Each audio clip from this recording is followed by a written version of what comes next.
One of the things that we hear so often, especially from traditional media, is that people are isolated and people aren't gathering together. And I always say right out loud, not just under my breath, that's because you're not in the right places. This year has been rough. For many Americans, our anxiety was already high after a stressful election season, rising prices, book bans, the fall of Roe v. Wade, and a pandemic that wasn't that long ago, not to mention caregiving for our children, elderly parents, or both. Now, with political chaos at an all-time high, many people say they can hardly bear to even look at the news. In Red, Wine, and Blue's Facebook group Sweep, we ran a poll, and more than half of women say their mental health is hanging on by a thread. Political chaos is sapping my life force, one member told us. Another said she's finding that normal activities feel wrong or out of place, even activities that are supposed to make her feel better. If your house was on fire, she said, would you run out and get a pedicure? Many women are having trouble sleeping, and one even said that she had a full nervous breakdown after the election and is still recovering. We're worried about so many things. About Medicare and Social Security, climate change, attacks on voting rights and minority groups, and about our neighbors or friends being deported. And we are definitely worried about our kids. In 2024, nearly 60 million Americans struggled with their mental health, with increases in conditions like anxiety and depression.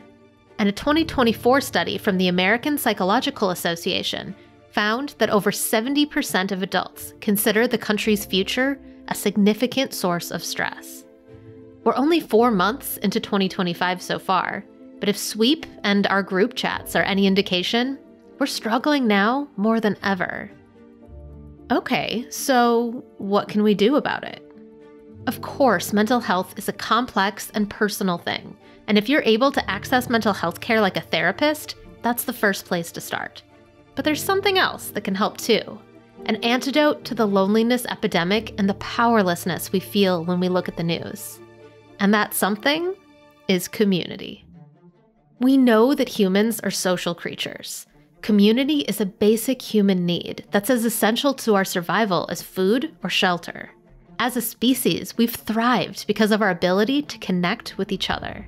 Many anthropologists believe it's why our brains are so big, and why we survived over our ancient cousins like Neanderthals. We can communicate with someone we've never met about a shared goal and work together to accomplish it. It's kind of amazing when you think about it. In 2023, Surgeon General Vivek Murthy issued an official advisory about loneliness. Turns out, it affects more than just our mood. It's bad for our physical health, too. Loneliness is bad for heart disease, stroke, dementia, diabetes, blood pressure, and our immune systems. People who are disconnected and lonely are twice as likely to die as people who have strong communities. Twice as likely just because of loneliness.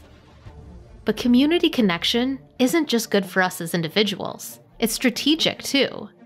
Every time we've won a victory for social progress, it's been because a whole community of people got together and decided to do something. Even powerful leaders weren't standing alone. Rosa Parks, for example, wasn't just a tired woman who didn't want to give up her seat. She had been working with civil rights groups like the NAACP for more than a decade by the time she was arrested for refusing to move to the back of the bus. It takes more than one person to bring about peace, she said. It takes all of us. We all have different strengths.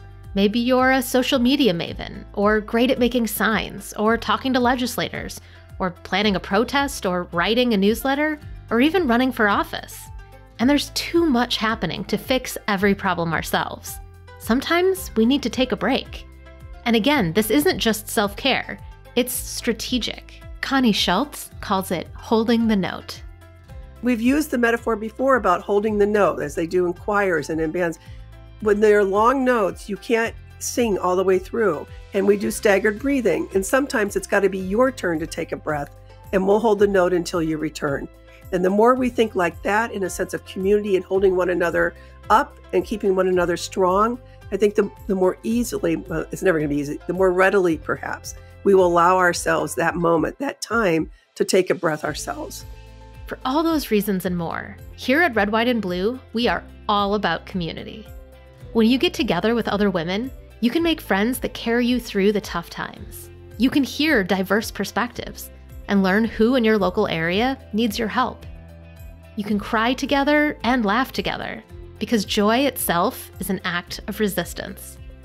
As Heather Cox Richardson said at one of our events this year, authoritarians cannot rise if there are strong communities and people are acting with joy. Showing up and doing things you love and doing it with joy says to an authoritarian, you have no place to root here.